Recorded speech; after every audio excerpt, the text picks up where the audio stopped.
Nobody. There's two names that everybody's talking about since the verses. That's Sammy and Mario. That's it. Yeah.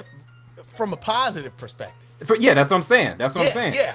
Those are the two singers that everybody was like, oh, okay. People definitely okay. talking about Ray J. They definitely talking about Ray J. And they definitely talking about that's Omarion. on the negative side. But on the positive side, yeah. Yeah, so really you could say Bobby V is like the definition of neutral. Like nobody really has anything positive to say or negative to say. They were just like, he was there.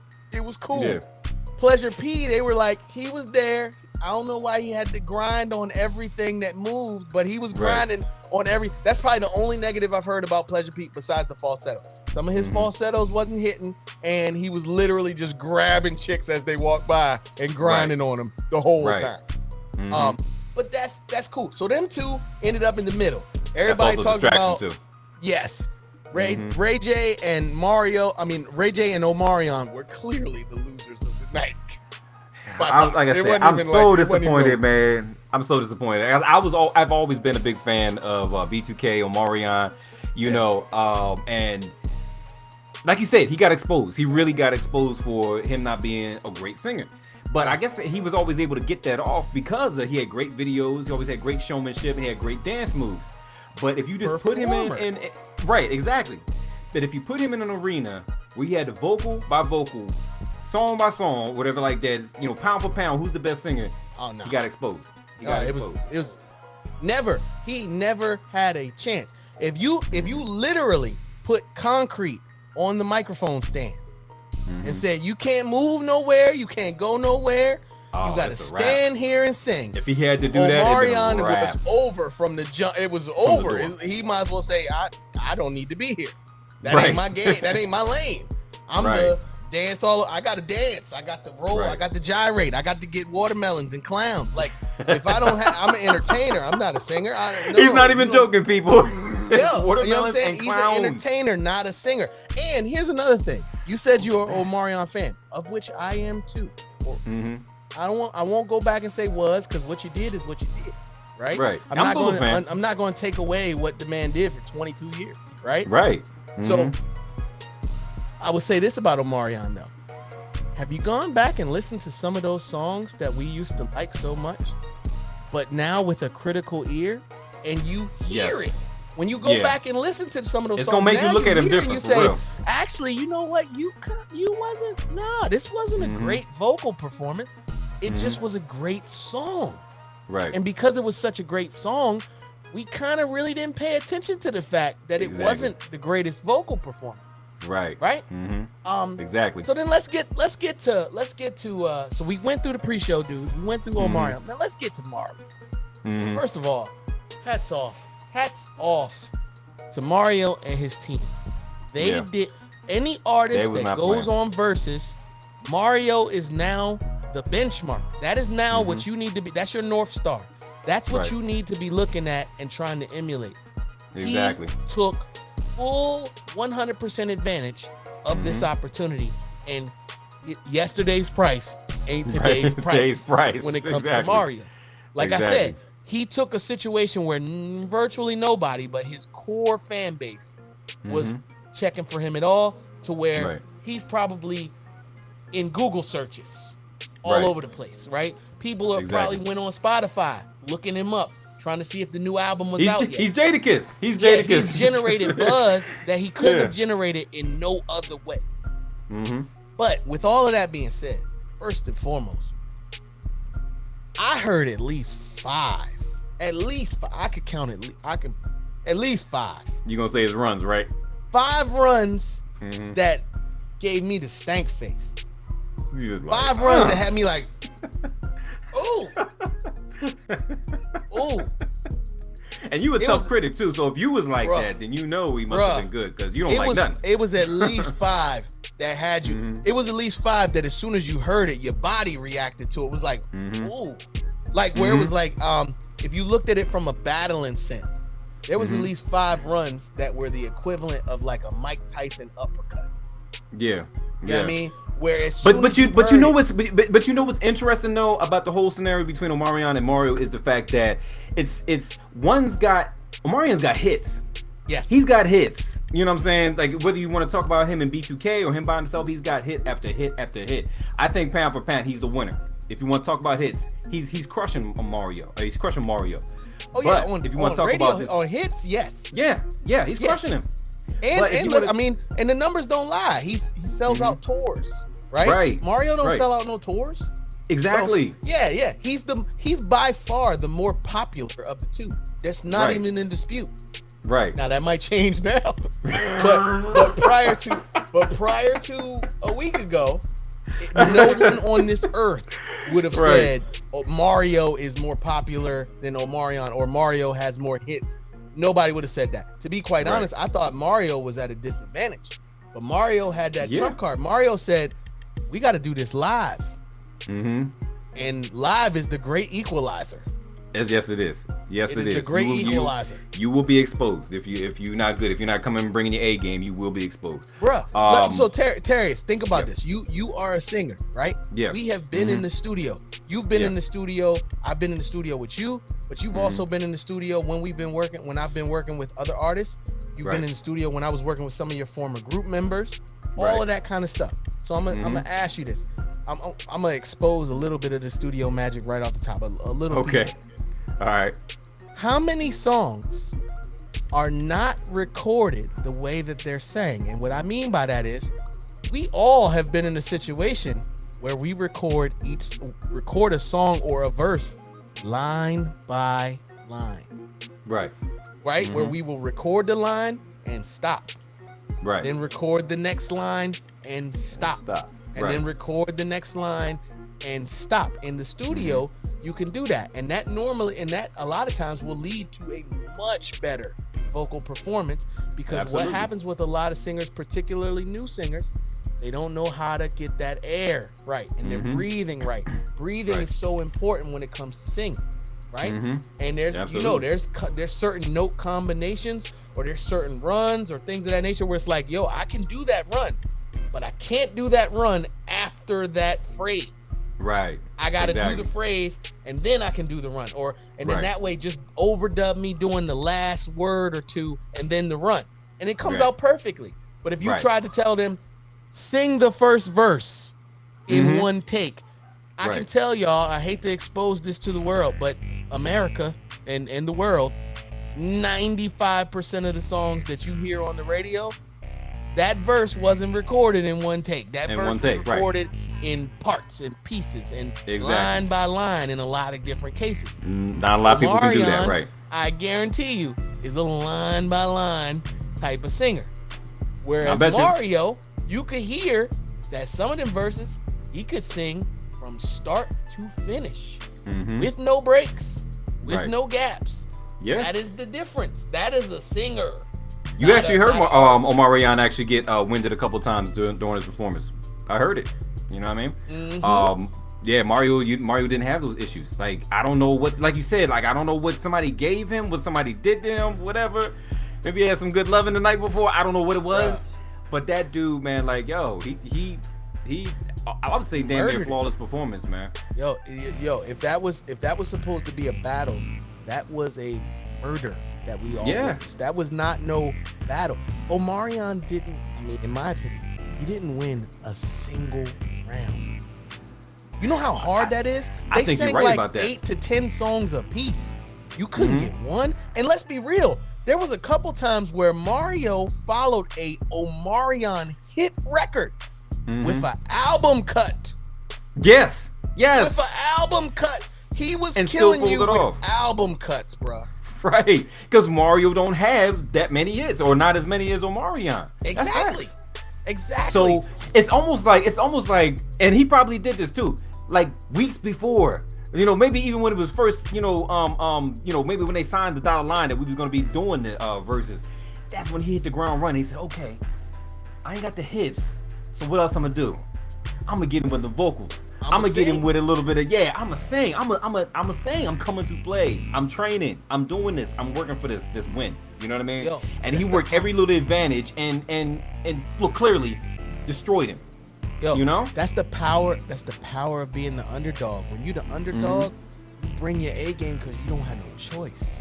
Right. You can't lax up. You can't have fun with it. It's, no, I'm on a mission. I'm on it. Like these people think this man is going to beat me. Right. I have to prove to everyone that that ain't going to happen. Right? Whereas the favorite is coming in like, all I gotta do is just not let it be that close. You know what I mean? Exactly. You know what I mean? It's a completely different mindset. It's exactly. When you going in like, I have nothing to lose and everything to gain. If if Mario got beat, everybody would have said, I expected that. He had nothing to lose, everything to gain. Omarion had nothing to gain, everything to lose. Exactly. Because if he would beat Mario, nobody would be sitting here talking about, oh, Omarion beat Mario. Nobody would even give a damn.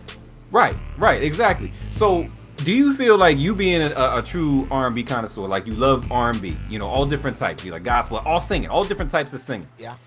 Do you feel, okay, I'm gonna ask you two different questions. Do you feel, number one, that it was a good night for R&B? That's my question number one. Do you feel it was a good night for R&B in general? Absolutely not. It was a horrible night for R&B. What I think is, unfortunately, when five out of the 6 people on the stage don't sound like the record. Actually, I said 5 out of the last 6. I'm sorry. We almost forgot about Jeremiah. Yikes. Oh yeah, I meant to bring him up. Yeah. Yikes. Right. Yeah. So there was Jeremiah. Yeah. Tank was fine. Right. Tank Tank sounds always, like Tank. Tank is always consistent. Tank is a professional. Right. Capella Gray, I think was his name. Sounded reasonably close to the record, right? But like, let's be real, that song is not a singer's song. That's a rapper with melody song. Who's the dude that was on there with Pleasure P? He brought him out. He was I beat it up. Oh, Jay Valentine. Yeah, Jay Valentine sounded fine, right? He sounded fine. The problem is that song isn't, again, you didn't have to sing. It's a phrase. You basically just repeating a phrase over and over again, right? Right. So let's be real. Outside of Mario, right? And Sam, again, I would say Sammy's vocals, and I'm only talking about his vocals because I thought he was up there acting like a damn clown. But vocally, Sammy sounds like he always sounded. Right. I mean, he still sounds like he did when he was 13, 14. He hit every note. It sounded identical to the records that he made 20 years ago. Right. Which a lot of people don't realize. That's hard to do because your voice do change over time. It changes, right. So, get a little deeper, so I would say Sammy and Mario were the only two, and Tank. Sammy, Mario, and Tank were the only 3 people on the stage where you said, I believe that when they go into the studio, they just sing.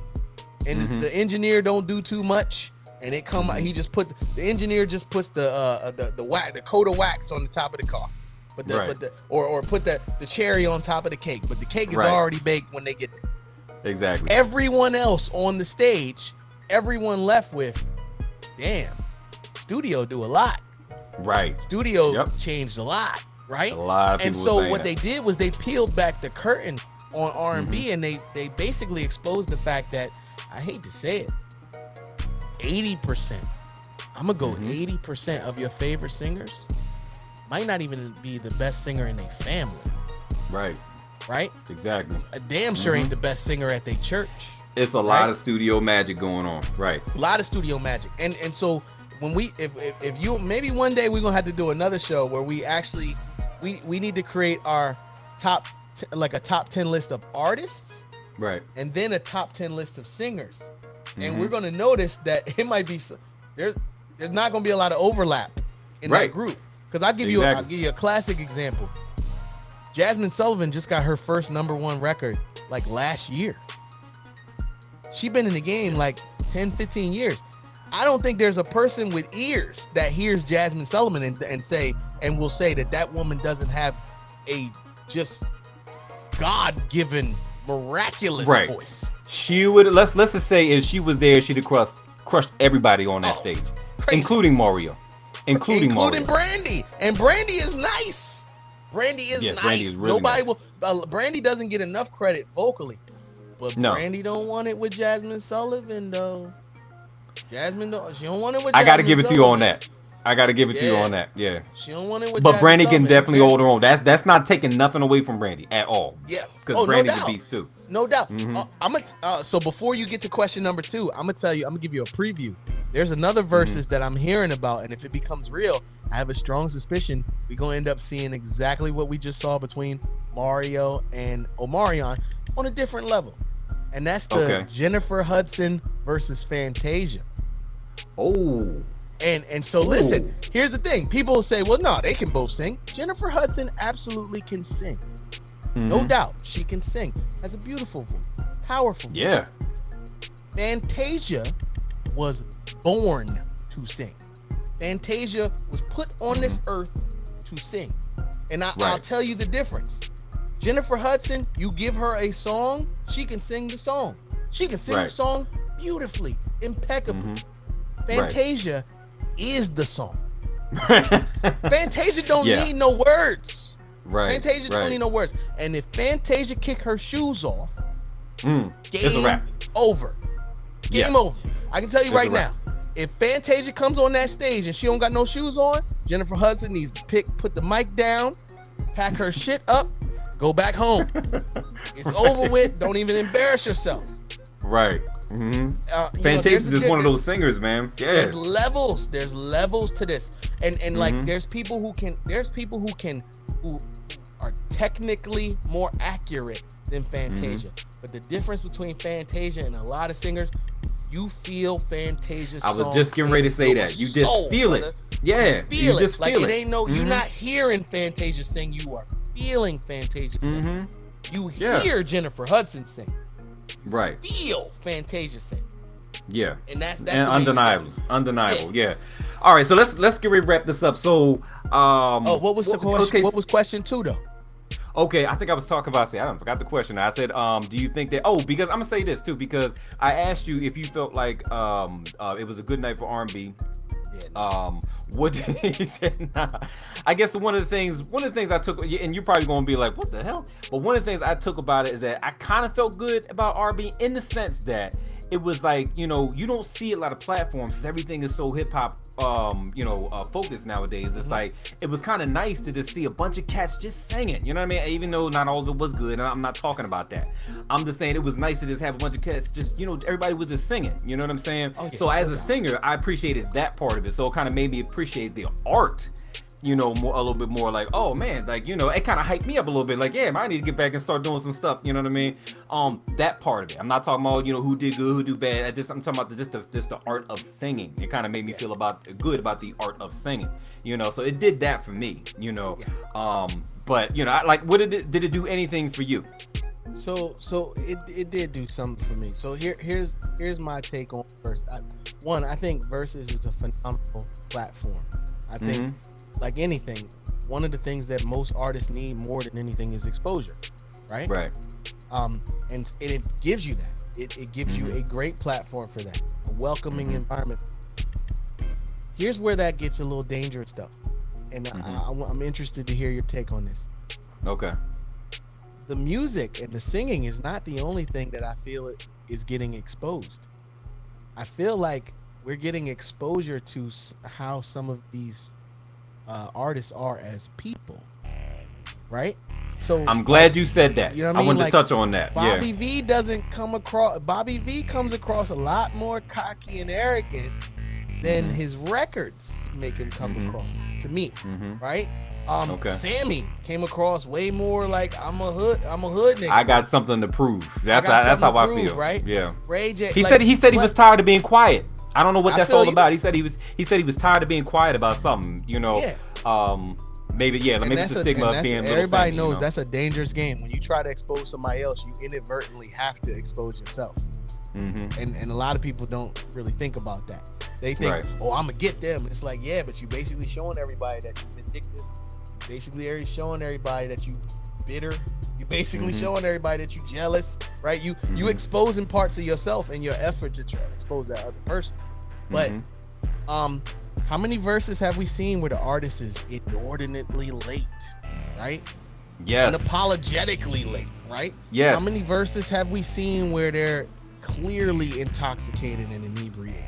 right? Oh God. How many verses have we seen where, again, their personality just doesn't seem to match what we used to think they were like? You know what I'm saying? Like, did you know that? Did you feel that Mario was that cocky? Did you know that? I didn't know that. No. He was talking a lot of shit. Yo, you know what's funny? Actually, I won't say Mario was cocky. If you think about it, when Mario first got on the stage, what was the first thing he did? True. First thing he did was he was giving him his flowers. Like, he was giving Omarion his flowers. Like, you did this, you did that. And Omarion was the one the first one. Got a little bit of aggressive, and I feel like Mario was just matching that. Yeah, I feel like Mario was just trying to match that energy. Wow, that's an excellent point. That's an excellent point. Match that energy. I feel like Mario came there to make it not a competition per se, but just a celebration or appreciation or whatever. Yeah, like a performance. He was just like, look, we can both eat. And then Mario was like, no, I'm here to eat you. And then Mario said, oh, okay. Well, if we're eating, that's a good point. That's a very good point, because when I like, that thing is so goddamn long, and so I watched it in portions. I still didn't see the whole thing yet. Like, I missed the watermelon part, but I saw like little clips of the watermelon part. But I saw that, and it surprised me too, because Omarion is supposed to be the one that's zen, peace. What's the word he's always saying? Unbothered. Yeah. You know. So when he kind of snapped down, was like, oh man, let's stop all this talking. Let's get to the beat. I'm like, huh, that's interesting. So to your point, he probably took that energy and was like, oh, okay, you want the smoke? I'm gonna give you the smoke. Let's flames. Let's go. You know? Exactly. And so when you think about all of this, and like I said, I feel like what VERZUZ is really doing is this pulling back the curtain on a lot of these artists, and you recognizing that some of your favorite artists aren't necessarily the greatest people. You know what I mean? Yeah. Some of your favorite artists ain't people that you really want to hang out with. I ain't gonna lie, I thought out of the 4 pre-show dudes, one of the things me and my wife was talking about, I was like, yo, like, think about how many of us used to look up to these dudes. They kind of cornballs. Like, all of them are kind of cornballs. Like, Bobby V looks like a Ninja Turtle. I'm sorry. Like, when he came out there with the collar popped up, like, yo, I swear to God, all he needed. But come on. Think about it for a second, though. Like, I feel like when I looked at that, I look at it as like, he's trying to stand out. He's trying to do something different. You know what I mean? Like, when Michael first came out with the glove, with the glittery glove, do you not think maybe people was clowning him like, what are you doing? Oh, like, of course. I get it. He was trying to stand out. I mean, and we all know we all know about stage outfits, right? Most stage outfits are stuff that you would never wear out in public. Exactly. On a stage, it looks amazing, right? Yeah. Because Ray J had a crazy jacket on too for his first song. Yeah. A lot of people forgot about that. So I get the stage outfit thing. But did you notice how much Bobby V was walking around the stage doing this? Yeah, like, he always does that though. You sing records to women. What is all this? Right. Like, what is all this? Like you sing records to women. Right. Sing to the women. Again, and you know what? Mario. That's a whole nother conversation. Was a perfect example of that, right? Mario kept saying, can I talk to the every time it's like, I'm going to talk to the ladies. Focused, I'm not re-engaging in this. And every time, he wasn't doing all this humping and all that other stuff. He was being subtle with it. He was talking to his audience. These other niggas was almost like gallivanting for niggas when they were supposed to be singing to women. Trying to be hard. Yeah. It was crazy. Trying to be a tough guy. It was crazy. And like I said, that could be a whole nother conversation as far as like, you know, what singers think they have to be nowadays, because like you said earlier, it's almost like that stigma, like, oh, if you a singer, you soft. So it's like, you know, ever since like I said, that's a whole nother conversation. But that's a thing right there. It's like you feel like you gotta be something, you got something to prove because you sing it. You know what I mean? So, but anyway, we have to talk about it. Remind me, write that down. We have to talk about that one amongst some other things. But overall, okay, did you enjoy the verses? Yes and no, and I go back to, because my wife said this. She was like, I think they should get rid of the pre-show. People came to see Omarion and Mario. We didn't want to see them. Is that new? I've never seen that happen before. The pre-show was new. I don't remember them having a pre-show. I've never seen that. I'm actually a fan of the pre-show. I just think it needs some modification. Right? A lot of it was a mess. It was a hot mess, man. It was going back. It was unorganized. D-Ray is supposed to be, you know, the host, and they kept talking over D-Ray. He had no control over it. Yeah, not at all. I think this is what I think. Tell me what you think of this for the pre-show. I kind of like the format of it being 2 and 2, right? I think each artist only gets 3 songs. 3 songs. So each group basically gets a total of 6 songs to make their case. Right. And instead of being considered 6 separate rounds, it's almost like they should be lumped together. So it's like one side goes, one guy does his song, the other guy immediately follows with his song. And that's their round 1. I like that. Same thing happens on the other side. So it only ends up being 3 rounds. Right. It's just 3 rounds of basically a medley of 2 songs each. Right. And that also forces a little bit of coordination between the various artists because, hey, y'all got to treat this like it's a set. Like, it can't be no you stop and then you go talk for 5 minutes. Yeah, like everybody was all over the place. When the song starts, your song is going to blend straight into their song. And one is going to step back, the other one's going to step up. Right. That's the way it has to be. It needs to be more organized. I think if they did it that way, it wouldn't take so long, and 2, it would actually be a lot more beneficial to the platform, but also to the audience, because you're almost getting 2 shows in one. Right. You know what I mean? Yeah. So I almost the pre-show. Yeah, I almost forgot it was a versus, to be honest with you, because it's like it was so all over the place, and I'm singing over your song, and you coming over singing over here, and it was a mess. Like, I feel like if they did what you said, whereas like they made it more organized like that, then I think that would come off a lot better. And I think just straight up, if you keep going over the time limit, I'm cutting your mic off. I don't give a damn what you say. We'll put this in the rules. We'll cut your shit off. It was too much talking. If you think about it, it was way too much talking. All they was doing was talking back and forth. Nobody wants to sing. Like, they talk more than they sang. Yeah. You know what I mean? Exactly. So it needs to be 3 rounds. You do a medley, and back and forth for 3 rounds, and at the end of it, that's it. You know what I mean? And it is what it is. And then have a poll online for people to declare the winner. And that's it. You know what I'm saying? I noticed something else. Else too, because if you talk about this pre-show, like I said, I've never seen that done before. I think this might be the first time. So if you look at it from that perspective, does that kind of make you think like they don't think much of Pleasure P, Bobby V, and Sammy and Ray J to just have them all group them? They don't even get their own verses one-on-one. It's me and him against me and him. It's like, we don't even get our own show. It's like, did you feel like that? Like, they must really think they down. I mean, but we all know there's levels to this. And let's be real. Scale of things, yeah. Would we put any of those 4 on Omarion's level? No. Would we put any of those 4 on Mario's level? Even from yes, they had hits, but they didn't have the longevity like them other folks. You know what I'm saying? Like, I wouldn't put them on that same level with them. You know what I mean? Like, their Pleasure P's fame is a much shorter window. Right. I mean, to be quite honest, Bobby V, you can make the argument that Bobby V had enough where he could have stood on his own and did a versus against another person. I was going to say that. I think he has Sammy, enough. Yeah. No. Pleasure P, no. And Ray J, come on. He had 1 hit song. Yeah. And the other ones are all talk records, right?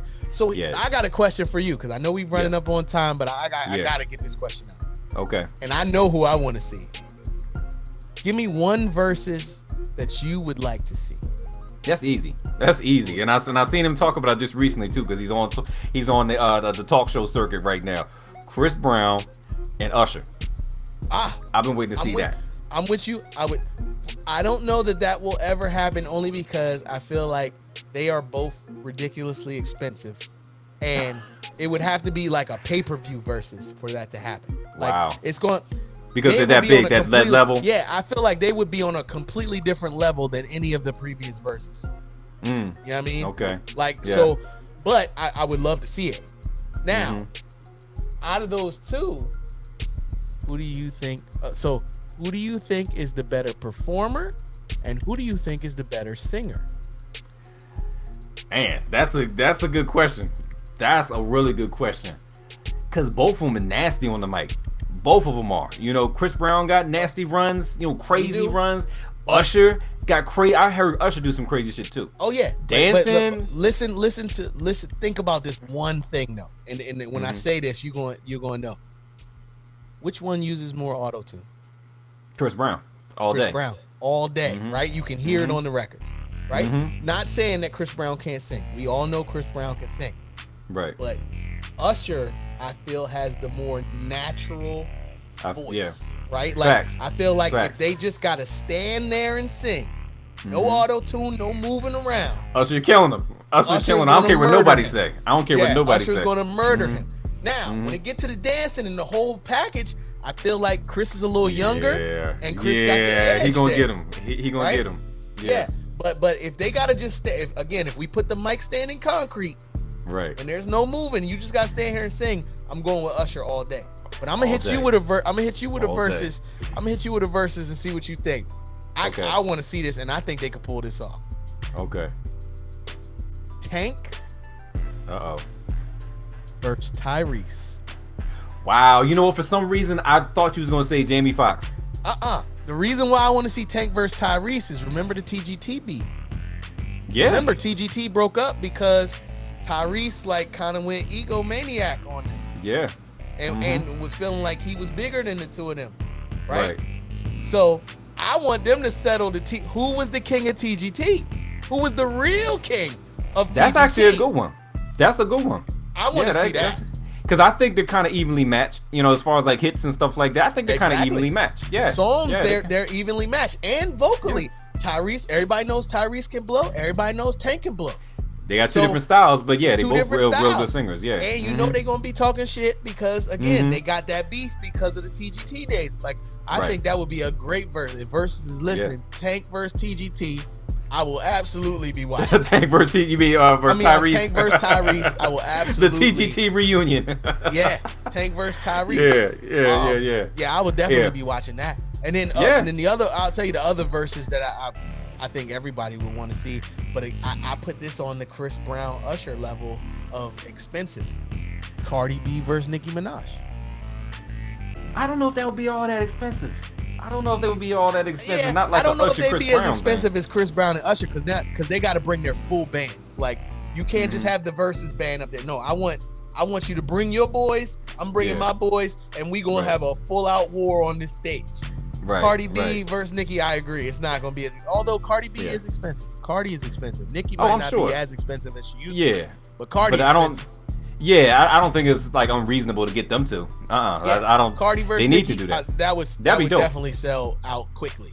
That'd be super dope. Yeah, because there's already been kind of like a beef anyway. So I'd love to see that. Exactly. That's what I want. I want them to go get the people that had like actual beef. Yeah, that would spike it up because people love drama. Yeah, people love drama. So with that being said, hold up. I got another question for you. I know I keep extending. Yeah, we're gonna wrap it up. We're gonna wrap it up. I know because we've been on here an hour. So about an hour. Yep. Jasmine Sullivan. Who would you put if she was in the verses? Who would you put against her? Jasmine Sullivan. I know there's somebody right now that I'm not thinking about. I know it is. I just can't. Damn, that's a good one. I'd have to go back and do a little research on it. I can't think of nobody off the top of my head right now that's fucking with her like that.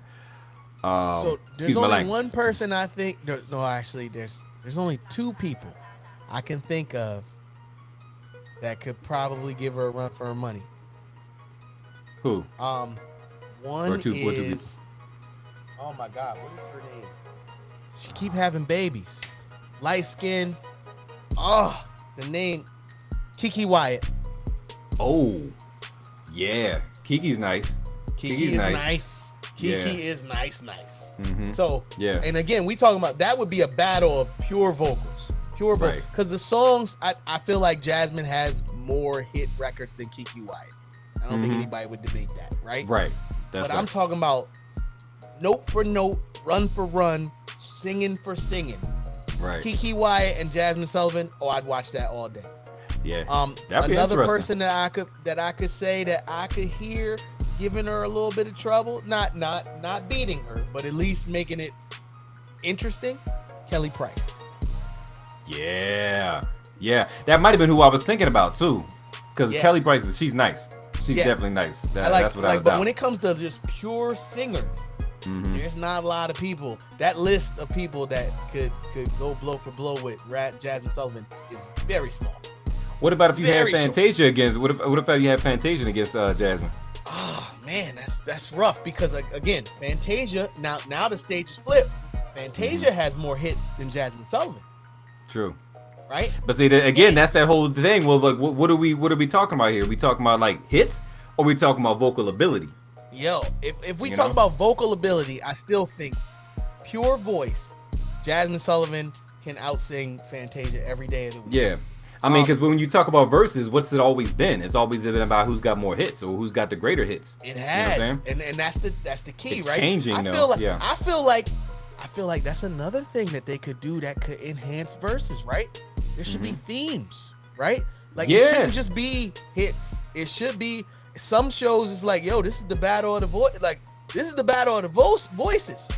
Like I said, like I almost feel like there should be certain verses where it's like, yo, this is a concrete mic challenge. Yo, I feel they need to say. You coming up with some great ideas, man. The concrete mic challenge, like, yo, this mic is not moving. Ain't no dancers. Right. Don't bring no gimmicks. Don't bring no watermelons. No clowns. Don't bring no clowns. Don't bring no special guests. No clowns. Look, put your feet. Look, we're gonna put some boots and stick them to the stage. Just slip your feet in. Right. And sing. That's it. Like I feel like, yo, they should do something like that. I would love to see a vocal tournament. I would love to see Fantasia, Kiki Wyatt, Kelly Price, Jasmine Sullivan, Brandy. Right? Yeah. Yo, that's making me turn my face right now. Ew. Exactly. You like, ew. Exactly. Them 5 alone, you're gonna be like, ooh, that's okay. I can hear that. And we can probably find 5 more and just have them battle it out. Yeah. Note for note, run for run. I want to see stuff like sometimes just cut the music off. Yep. There could be an acapella versus. Damn. You know what I'm saying? Like they could expand that could get real interesting. Far. Yeah. They could expand it so far, and they basically just using the same cookie cutter model, which I get. But yeah, if they really wanted to blow this thing up, switch it up every once in a while. Have different themes, have different, challenges, that kind of stuff. And that way it don't get stale, it don't get old. Right, but, exactly. Yeah, you telling me if I put Brandy and 5 other dope singers in a battle, you wouldn't watch that. We watching that all day with the popcorn. You could probably see some of the highest numbers since the beginning ever. You know what I mean? Doing some of those concepts that you thought of right there. Man, that'd be crazy. Bruh, here's another thing. I would love to get. Bruh, you know what? After we get off this, I want you to look up. I'm gonna send you a link. Okay. Look on your phone after this goes off. David Michael Wyatt. Have you ever heard of him? Tonight you will. Okay. David Michael Wyatt. I want your whole audience to hear that name. David Michael Wyatt. W-Y-A-T-T. But we're gonna get ready to wrap this up, man. It was a pleasure talking to you. I just got one thing I forgot to mention earlier, that one of the highlights of the show, absolutely hands down, the best moment of the show was One Wish. That's all I got to say. One wish. One wish. One wish. One wish. One wish. That's it. That's it. Bruh, oh my God. Who all watch the show, y'all know what I'm talking about. Yo, bruh, let me tell you, this has been a pleasure. I know we went overtime, but I had a great time talking about this. Hopefully somebody out there found some value in the things we were saying. It's always a pleasure getting to chop it up with you, my brother. Before we get up out of here, thank you so much, man. Thank you so much. Before we get out of here, please tell everybody what you got going on, where they can find you, all your handles, go. Yeah, y'all can see in the background. So I'm actually in my podcast studio right now. So you see that Better Together sign in the back. So my wife and I, we have a new podcast that we're launching called Unfiltered and Intimate. We talk about life, love, and relationships. And we really try to touch on a lot of the topics that people just don't like to talk about, whether they feel like they're uncomfortable or they just don't know the words to use or whatever like that. We talk about those subjects because at the end of the day, a lot of life's lessons are universal. We all think we're the only ones who go through stuff, whether it be in a relationship or whether it be personally. And we're trying to showcase that, no, it's not just you. We all go through a lot of the same things. The only difference is how we perceive it and how we respond to it. So we're trying to give, tips and tricks that have helped us in our marriage. We've been together 15 plus years, you know what I'm saying? So tips and tricks that have helped us in our marriage, in hopes that it might help somebody else. So but you can't find the episodes yet because we're still in pilot phase. But keep your eyes out for that. Unfiltered and Intimate is coming for you. It's gonna be dope. That's dope. That's definitely what's up. Absolutely, man. So once again, that is Just Love with Just Love Studios, and he's helped me on a lot of my tracks. You know, some stuff that I played on here, some stuff I'm gonna replay, and 9 times out of 10, he probably had something to do with it. So, and I know he's got a lot of great opinions. That's why I had him on the show, and we're gonna do this again in the future. And so hopefully y'all enjoyed Just Love, and we salute you, Just Love. Appreciate you for coming on here, and we have to do this again real soon. All day, every day. Anytime you want me on, just hit me up and we'll do it just like we did tonight, man. It definitely was a pleasure. And I always love the opportunity to chop it up with you and talk about something that we both love, which is R&B. That's right. All right. Well, we're gonna put him backstage real quick. Hold on. Let's do this real quick. Yeah, let's put him backstage. And yeah, so like I said, this was Rhythm and View show, and this was a very long-winded but very entertaining show where we talked about the verses. Hopefully y'all enjoyed it. Hopefully y'all took some information from it. And yeah, and make sure y'all tune in for his show that's coming out real soon. And he's always sending us great artists. We're going to continue to play those artists on the show. We're going to play their music. We're going to play their videos because we support, independent music here, and we support small businesses because that's what we do here. So I'm your man, Tarius, and this has been Rhythm and Views, and y'all have a great day, great weekend, and keep it positive.